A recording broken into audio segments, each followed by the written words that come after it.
Vous êtes sur la route de Ouaga, vous avez pu traverser l'est du Burkina. Alors, quelle est la situation dans ces régions que vous avez traversées ?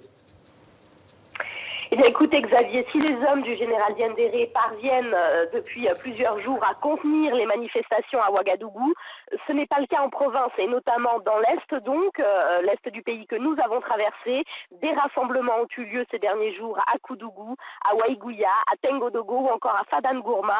Dans cette petite ville où nous nous trouvions à la mi-journée, la place de l'Unité est tenue depuis mercredi soir par des manifestants bien organisés.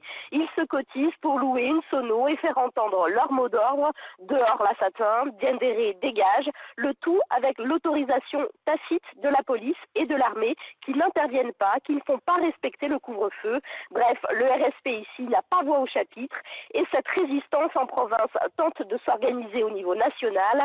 Écoutez le coordinateur du front de résistance de Fadan-Gourma. Ni la gendarmerie, ni l'armée ne posent de gestes anti-manifestation. Comment vous l'expliquez?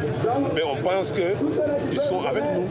C'est pourquoi hier matin, nous sommes allés à la gendarmerie nationale. Et après, nous sommes allés à la police pour leur dire de vive voix nos félicitations et nos remerciements pour leur comportement républicain.